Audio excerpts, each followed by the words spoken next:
Praise the lord. మన ప్రభువైన యేసుక్రీస్తు వారి శ్రేష్టమైన నామంలో మీ అందరికీ కూడా వందనాలు. ఈరోజు ఆ పరమ తండ్రి మనందరినీ ప్రేమించి అనుగ్రహించినటువంటి వాగ్దానము, నిరీక్షణకు ఆధారము లేనప్పుడు అతడు నిరీక్షణ కలిగి నమ్మెను. రోమిలకు రాసిన పత్రిక 4వ అధ్యాయం 18వ వచనం. Against all hope Abraham in hope believed. Romans chapter 4 verse 18. ఈరోజు ఆ పరమ తండ్రి మనందరినీ ప్రేమించి అనుగ్రహించిన కృపావార్తను బట్టి ధ్యానించుకుందాము. మనం నిత్యం సేవిస్తున్న మన దేవుడు నిరీక్షణకు ఆధారాన్నిచ్చేవాడండి. ఈ లోకంలో ఆయన మాత్రమే ఎండిన ఎముకలకు జీవాన్నిచ్చేవాడు. షారోనును సైతం చిగురింప చేయగలిగేవాడు. ఆకోరు లోయను సైతం నిరీక్షణ ద్వారంగా చెయ్యగలడు. ఈనాడు మన ఆత్మీయ జీవితంలో దేవుని సహాయం కోసం ఎదురు చూస్తున్న మనం ఎదురు చూసేది పొందుకుంటామనే కొంత నమ్మకం ఉంటేనే దేవుని మీద నిరీక్షణ ఉంచుతామండి. ఆయన సహాయం కోసం ఎదురు చూస్తాము. కానీ ఒకవేళ మనం ఆశించినది ఇక దొరకదులేని పరిస్థితులలో ఈనాడు ఎవరైనా నిరీక్షణ ఉంచుతున్నారా? కాదనే చెప్పాలి. కానీ అబ్రహాం దీనికి చాలా భిన్నంగా ఉన్నాడండి. వాస్తవానికి అబ్రహాం యొక్క వయస్సు 100 సంవత్సరాలు. అలాంటి వయస్సులో శారా యొక్క గర్భం మృతతుల్యమైంది. పిల్లలు పుడతారనే నమ్మకం కూడా వాస్తవానికి వారికి ఆ సమయంలో లేకపోవచ్చు. వారి యొక్క ఉన్న పరిస్థితులలో దేవుడు సహాయం చేస్తాడు అని ఆయన మీద నమ్మకం ఉంచడం కూడా బొత్తిగా అర్థం లేనిది. అబ్రహాంకి కూడా తెలుసండి ఆ ముసలితనంలో పిల్లలు కలుగరు అని. కానీ దేవుడు వాగ్దానం చేశాడు కదా, నీ సంతానమును ఆకాశంలోని నక్షత్రముల వలె ఇసుక రేణువుల అంతా విస్తారముగా విస్తరింప చేస్తాను అని వాగ్దానం చేసిన వాడు నమ్మతగిన వాడు అని విశ్వాసముంచాడు. బహుశా ఆ యొక్క ముసలితనంలో ఉన్న వృద్ధ దంపతులను చూసి అందరూ నవ్వుకోవచ్చు, ఎన్నో మాటలు అనవచ్చు. కానీ దేవుడు వారికి ఇస్సాకును వాగ్దాన పుత్రునిగా ఇచ్చేదాకా వారు ఎంత మాత్రమో కూడా ఎక్కడా కూడా దేవుని మీద అవిశ్వాసం చూపలేదు ప్రియులారా. ఎక్కడా కూడా దేవుని వెంబడించడం మానలేదు. దేవుణ్ణి గ్రుడ్డిగా నమ్మారు కాబట్టే దేవుడు అసాధ్యమైన కార్యాన్ని సైతం వారి జీవితాలలో వారి యొక్క నమ్మిక చొప్పున సాధ్యం చేస్తూ వస్తూ ఉన్నాడు. ఈరోజు దేవుడు నాతో ఏం మాట్లాడుతాడా అని ఎదురు చూస్తున్న నీతో అంటున్నాడు. ఏంటో తెలుసా? నువ్వు నా మీద ఉంచిన నమ్మికే నువ్వు సమస్తం పొందుకునేలాగా చేస్తూ ఉంది అని. ఈ లోకంలో ఏమీ లేకపోయినా ఎన్ని కొరతలు ఉన్నా బ్రతకవచ్చు. కానీ దేవుని మీద నిరీక్షణ లేనిదే ఒక్క క్షణం కూడా మనం జీవించలేము ప్రియులారా. ఆనాడు దేవుడు అబ్రహాంకి కేవలం ఒక్క వాగ్దానం ఇచ్చాడు. కానీ ఈనాడు నీ అవసరానికి తగినట్లుగా నీ దేవుడు నీకు ఎన్నో వాగ్దానాలు ఇస్తున్నాడు కదా. కానీ ఈనాడు బహుశా నువ్వు ఎదుర్కొనే పరిస్థితులకు నీ దేవుడు చేసిన వాగ్దానానికి ఏం సంబంధం లేకపోవచ్చు. అయితే దేవుడు నీ పట్ల తన కార్యాన్ని జరిగించబోతున్నాడు. ఆశ్చర్యంగా ఉంది కదా. అవును ప్రియులారా, దేవుని యొక్క వాగ్దానం మన జీవితంలో ఎప్పుడు నెరవేరుతుందో తెలుసా? దేవుడు చేసిన వాగ్దానానికి మనం ఎదుర్కొనే సమస్యలకు ఏమాత్రమో కూడా పొంతలేనప్పుడు ఇక ఈ యొక్క కార్యం జరగదులే అని దేవుని మీద ఎప్పుడైతే మనం ఆశలు వదులుకుంటున్నామో దేవుడి యొక్క తన ప్రణాళికలను మన జీవితంలోనికి కార్యరూపం దాల్చేలాగా చేస్తాడండి. ఈనాడు మారుతున్న పరిస్థితులను బట్టి మనం దేవుని వద్ద నుంచి రుజువులను అడుగుతున్నాము. ఆధారం లేనిదే దేవుని నమ్మటం లేదు. అందుకే ఈనాడు మన జీవితంలో ఆశించదగ్గ దేవుని కార్యాలను చూడలేని వారిగా ఉన్నాము. ఆనాడు యోబుకి ఆఖరికి ఏం మిగిలిందనండి? దేవుని మీద నిరీక్షణ ఉంచాడు. సమస్తం కోల్పోయానని దేవుని మీద నమ్మకాన్ని వదిలివేయాలి కదా. నా దేవుడిక నాకేం చేశాడు అనే విశ్వాసాన్ని కోల్పోవాలి కదా. అయినా కూడా యోబు తన యొక్క ప్రతికూల పరిస్థితులలో సైతం ఇంకా దేవుని మీద పెట్టుకున్న నమ్మకాన్ని రెట్టింపు చేస్తూ వస్తూ ఉన్నాడు. శ్రమ ఎదురయ్యే కొలది, శ్రమ తన జీవితంలో దేవుడు అనుమతించే కొలది కూడా ఇంకా కూడా తన యొక్క నిరీక్షణను రెట్టింపు చేస్తూ వస్తూ ఉన్నాడు. అందుకే దేవుడు యోబు యొక్క నమ్మకాన్ని బట్టి తనకు రెండంతల మేలును చేస్తూ వస్తూ ఉన్నాడు. ఈనాడు దేవుని మీద ఎంత ఆధారపడినా, ఎంతగా ఆయన యొక్క సహాయం కోసం కళ్ళు కాయలు కాచేలా నిరీక్షించినా కూడా నేటి వరకు నీ జీవితంలో ఏ కార్యాలు లేవని దుఃఖిస్తున్నావా? అయినా పర్వాలేదు, నీ యొక్క నిరాధారణ స్థితిలో కూడా దేవునిపై ఇంకా విశ్వాసం ఉంచు. నీ పరిస్థితులను బట్టి కుమిలిపోకుండా పదే పదే జరిగిపోయిన సంగతులను గుర్తు చేసుకోకుండా నీ దేవుణ్ణి స్తుతించు. ఈనాడు నువ్వు ఎదుర్కొంటున్న ప్రతి శ్రమలు అవి ఎక్కువయ్యే కొలది దేవుని మీద నిరీక్షణ ఉంచడం కొంచెం కష్టమైన పనేనండి.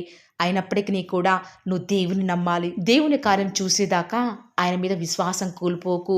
ఈనాడు ఇక ఈ యొక్క జాబు రాదులే, ఈ యొక్క వివాహము జరగదులే, నా యొక్క అప్పులను నేను ఎలా తీర్చాలి, నా చుట్టూ ఉన్నవారు నా సొంత బంధువులే, ఆఖరికి నా తల్లి నా తండ్రి నా పరిస్థితులకు తగ్గట్టు నన్ను వదిలివేశారే, నా జీవితంలో ఏమీ సాధించలేనని ఇంకా నువ్వు దేవుని మీద ఎందుకు నమ్మకం ఉంచుతున్నావు అని అనేకులు ఈనాడు నిన్ను హేళనగా మాట్లాడుతున్నారా, నిన్ను బాధ పెడుతూ వస్తూ ఉన్నారా, నీ దుఃఖాన్ని ఇంకా రెట్టింపు చేస్తూ వస్తూ ఉన్నారా, నీ యొక్క అనారోగ్య పరిస్థితులు ఇక నయం కావని, నీ దేవుని మీద పెట్టుకున్న నమ్మకాన్ని విడిచిపెట్టు అని అనేక మంది నీ యొక్క దేవుని కార్యాలను చులకన చేసి మాట్లాడుతూ వస్తూ ఉన్నారా.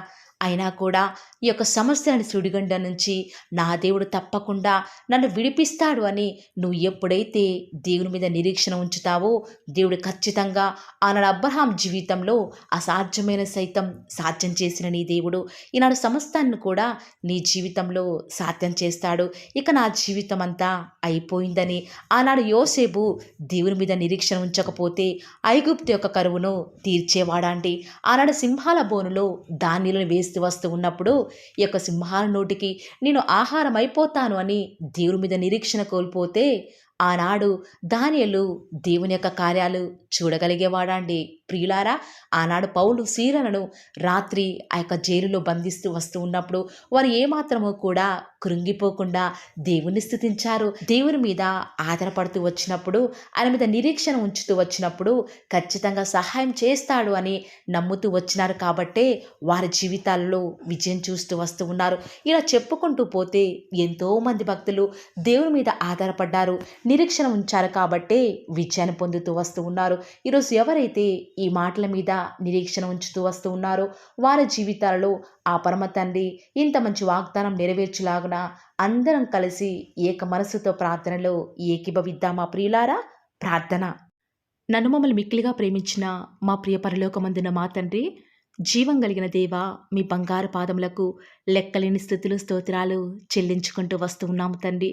నిజముగా తండ్రి, మీరు మమ్మల్ని ప్రేమించినారు, మమ్మల్ని జ్ఞాపకం చేసుకున్నారు, మమ్మల్ని పోషిస్తున్నారు. నేడు దినమంతట్లో కూడా మా ప్రతి పనిలో, మా ప్రతి ప్రయత్నంలో కూడా మీరు మాకు తోడుగా ఉండి మాకు అనుగ్రహించినటువంటి విజయాన్ని బట్టి వందనాలు చెల్లించుకుంటూ వస్తూ ఉన్నాను. దేవా, నేడు దినం ప్రతి పనిలో కూడా మీరు మాకు అనుగ్రహించిన విజయాన్ని బట్టి వందనాలు చెల్లించుకుంటూ వస్తూ ఉన్నాను. దేవా, వేకువజామునే మీరు మమ్మల్ని ప్రేమించి మా అవసరానికి తగినట్లుగా మాకు అనుగ్రహించినటువంటి శ్రేష్టకరమైన వాగ్దానాన్ని బట్టి వందనాలు చెల్లించుకుంటూ వస్తూ ఉన్నాను. నిజమే తండ్రి, నిరీక్షణకు ఆధారం లేనప్పుడు, ఎలాంటి దిక్కుతోచని స్థితిలో ఉన్నప్పుడు మిమ్మల్ని నమ్మటం అనేది చాలా కష్టం తండ్రి. మా చుట్టూ ఉన్న పరిస్థితులను బట్టి మిమ్మల్ని నమ్మేవారిగా ఉన్నాము, లేకపోతే తండ్రి మనుషులను ఆశ్రయించి వారిగా ఉన్నాము. అందును బట్టి తండ్రి ఈనాడు మా జీవితాలలో కార్యాలే లేని వారిగా జీవిస్తూ వస్తూ ఉన్నాము. దేవా, ఆనాడైతే అబ్రహాం తండ్రి మిమ్మల్ని నమ్ముతూ వచ్చినాడు, తన జీవితంలో మీ యొక్క అమూల్యమైన కార్యాన్ని చూస్తూ వస్తూ ఉన్నాడు. దానియేలు మీ యందు నిరీక్షణ ఉంచినాడు తండ్రి, యోసేపు మీ యందు నిరీక్షణ ఉంచినాడు, పౌలు గారు సైతం మీ యందు నిరీక్షణ ఉంచినాడు తండ్రి. ఈనాడు అలాంటి నిరీక్షణ, అలాంటి నమ్మకం, ఆ విధంగా ఆధారపడే జీవితం నాకు మాకు లేదని మీ సన్నిధానంలో ఒప్పుకొనుచుండగా దయచేసి మమ్మల్ని ఒక్కసారి జ్ఞాపకం చేసుకుంటూ రండి దేవా.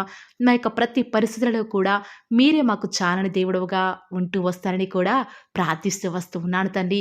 ఈరోజు ఎవరైతే తండ్రి విశ్వాసముతో వాగ్దానం అంతా కూడా విని ప్రార్థనలు ఏకీభవిస్తున్నారో అట్టి బిడ్డల జీవితాలలో మీ యొక్క కార్యాలను జరిగిస్తారని కూడా ప్రార్థిస్తూ వస్తూ ఉన్నాను దేవా. ఎవరైతే ఎన్నో సంవత్సరాలుగా తండ్రి వారి యొక్క దుఃఖాలలో తండ్రి మీ పాద సన్నిధిలో చేరి ప్రార్థిస్తున్నారు, వారి ప్రార్థనకు జవాబును అనుగ్రహిస్తున్నారా దేవా. వారికంటూ సంతోషాన్ని ఇవ్వండి తండ్రి. దేవా, ఈ లోకంలో మాకు ఏమి ఉన్నప్పటికీ కూడా సంతోషం రాదు, కానీ మీ యందు ఆనందించడం వలన మాత్రమే మాకు సంతోషం కలుగుతుంది. కాబట్టి దేవా, దయచేసి కృప చూపించండి. ప్రత్యేకంగా తండ్రి ఈ దినమంతటి కొరకై మీ పాద సన్నిధికి వస్తూ ఉండగా దయచేసి మీరు మాకు సహాయం చేస్తురండి. దయచేసి మీరు కృప చూపిస్తారని కూడా ప్రార్థిస్తూ వస్తూ ఉన్నాను. ఎంతైనా కూడా మీరు నమ్మదగిన దేవుడవు దేవా. ఈరోజు మీరు మమ్మల్ని ప్రేమించి మాకు ఫాలో ది వార్ ఛానల్ ద్వారా అనుగ్రహించిన వాగ్దానం బట్టి వందనాలు చెల్లించుకుంటూ వస్తున్నాను.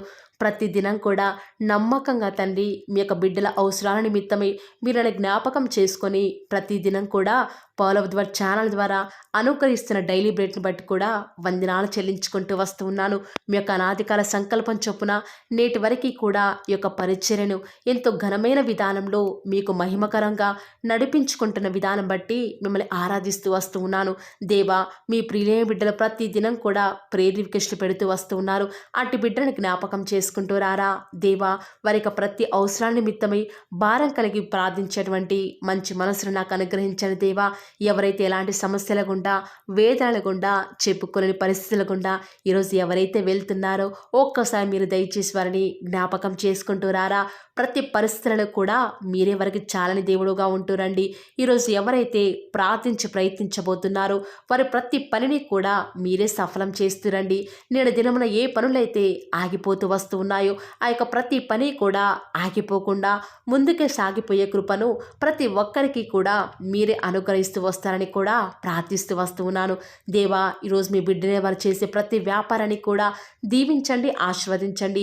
ఎక్కడా కూడా నష్టం రాకుండా దయచేసి మీరు వారిని జ్ఞాపకం చేసుకుంటూ రండి. అంతేకాదు దేవా, మీరే మా ప్రతి అవసరాలలో కూడా మీరే మాకు దేవుడుగా ఉంటారని కూడా ప్రార్థిస్తూ వస్తున్నాను. ఈరోజు ఎవరైతే తండ్రి దూర ప్రాంతాలకు ప్రయాణమై వెళ్ళుచున్నారో వారిని జ్ఞాపకం చేసుకుంటూ రండి. ఇతర రాష్ట్రాలకు ఇతర దేశాలకు వెళ్ళే బిడ్డల్ని జ్ఞాపకం చేసుకుంటూ రండి. మీ ప్రియులైన బిడ్డలు ఎక్కడ ఉన్నా ఏ వ్యాపారం చేసినా మీ నామానికి మహిమ తెచ్చే విధంగా వారిని జ్ఞాపకం చేసుకుంటూ రండి దేవా. ఈనాడు ఈ లోకంలో మా కళ్ళ ముందే తండ్రి భక్తిహీనులైన వారు, దేవుని ఎరగని వారు గొప్ప స్థితిలోనికి వెళ్ళిపోతుంటే వారిని చూసి మీ బిడ్డల వారు డిసప్పాయింట్మెంట్ అవ్వకుండా తండ్రి మీరు వారిలో ఉన్నారు కాబట్టి మీరు మమ్మల్ని ఖచ్చితంగా ఒకరోజు గొప్ప స్థితిలో ఉంచుతారని నిరీక్షణ కలిగి మేము జీవించే భాగ్యాన్ని మాకు మీరు అనుగ్రహిస్తురండి. బహుశా మాకు ఈనాడు ఈ లోకానుసారంగా ఏమీ లేకపోవచ్చు, కానీ ప్రతి దినం కూడా అన్ని లేని వారికి లేనటువంటి ఆదరణను ప్రతి దినం కూడా ఈ యొక్క ఫాలో ది వార్ ఛానల్ ద్వారా మీరు మాకు అనుగ్రహిస్తున్నారు కదా తండ్రి. దాన్ని బట్టి మీకు వందనాలు చెల్లించుకుంటూ వస్తూ ఉన్నాను. దేవా, దయ చూపించండి తండ్రి. దయచేసి మాకు సహాయం చేయరా తండ్రి. మీ అంత విశ్వాసం నుంచి ప్రార్థిస్తున్నాం కదా. మా జీవితాలలో మీ యొక్క గొప్ప కార్యాన్ని జరిగిస్తారని కూడా మీ పాద సన్నిధిలో ప్రార్థిస్తూ వస్తూ ఉన్నాను. ఈరోజు ఎవరైతే తండ్రి దుఃఖంలో వేదనలో చెప్పుకోలేని పరిస్థితులలో తండ్రి అనారోగ్యాల గుండా వెళ్తున్నారో, ఐసీయూలలో ఉన్నారు, జనరల్ వార్డులలో ఉన్నారో తండ్రి, ఎవరైతే హాస్పిటల్ చెకప్ కొరకే వెళ్తూ వస్తూ ఉన్నారో తండ్రి, ఎవరైతే మరణపు పడకలో తండ్రి లేవలేని స్థితిలో తండ్రి మృత్యుతో పోరాడుతూ తండ్రి కనీస ప్రార్థనలు ఏకీభవించినటువంటి నిస్సహాయ స్థితిలో ఉన్నారో అట్టి బిడ్డల కొరకు ఈరోజు భారం కలిగి ప్రార్థిస్తున్నాను. ఒక్కసారి మీరు వారిని జ్ఞాపకం చేసుకుంటూ రారా దేవా. దయచేసి మీరు వారి యందు కృప చూపించండి తండ్రి. ఎవరు ఎలాంటి మరణకర పరిస్థితిలో ఉన్నప్పటికీ నీకు తండ్రి మీరే వారిని ఆజ్ఞాపించండి తండ్రి. వారిని లేవనెత్తండి. మా ప్రతి పరిస్థితులలో కూడా మీరే మాకు చాలని దేవుడుగా ఉంటారని కూడా మీ పాద సన్నిధిలో ప్రార్థిస్తూ వస్తున్నాను. ఈరోజు ఎవరైతే పిల్లలు లేరని బాధపడుతున్నారో వారికి సంతానాన్ని అనుగ్రహించని దేవా. ఈనాడు సంతు లేని దానిని కుమారులు గల సంతోషం గల తల్లిగా చేస్తానని వాగ్దానం చేసిన దేవా, దయచేసి సహాయం చేయండి. అబ్రహాం వాళ్ళను దీవించని తండ్రి. వారి యొక్క సంతానము ఇసుక రేణువుల వలె విస్తరించుటకు గాను మీరే వారికి సహాయం చేస్తారని కూడా ప్రార్థిస్తూ వస్తూ ఉన్నాను. డెలివరీ కొరకే సిద్ధపడుచున్నటువంటి గృహిణులను జ్ఞాపకం చేసుకునండి. గర్భిణీ స్త్రీలను ఆశీర్వదించని తండ్రి. తల్లి బిడ్డలకు క్షేమకరమైన ఆరోగ్యాన్ని మీరే వారికి అనుగ్రహిస్తూ వస్తారని కూడా ప్రార్థిస్తూ వస్తూ ఉన్నాను. దేవా, ప్రత్యేకించి తండ్రి ఉద్యోగం లేదని బాధపడుతున్న యవ్వనస్తుల జ్ఞాపకం చేసుకోరా తండ్రి. వారి యొక్క ప్రతి పరిస్థితులలో కూడా మీ యొక్క సహాయాన్ని కోరుకొనిచుండగా దయచేసి కృప చూపించండి. మీరే వారికి తోడుగా ఉంటూ వస్తారని కూడా ప్రార్థిస్తూ వస్తూ ఉన్నాను.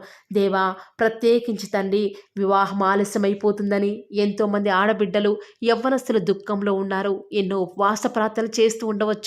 దేవా, దయచేసి వారు భారం కలిగి చేస్తున్న ప్రార్థనను అంగీకరించి తగిన సమయంలో తండ్రి వారి యొక్క వివాహం జరుగుట ద్వారా మీ నామానికి మీరే మహిమ తెచ్చుకుంటూ వస్తారని కూడా ప్రార్థిస్తూ వస్తూ ఉన్నాను. ఇంకా తండ్రి ఎవరైతే తండ్రి చెప్పుకోలేని సమస్యల చేత ఇరుగు పొరుగు వారి దేవా సమస్యల చేత బాధపడుతున్నారో వారిని జ్ఞాపకం చేసుకొని వారికి సంతోషాన్ని అనుగ్రహిస్తారని, ఇప్పటివరకు కూడా చేస్తూ వచ్చిన ప్రార్థన అంగీకరించినారని నమ్ముచూ స్తుతిస్తూ యేసుక్రీస్తు నామమున స్తుతించి ప్రార్థించి వేడుకొనుచున్నాం తండ్రి. ఆమేన్.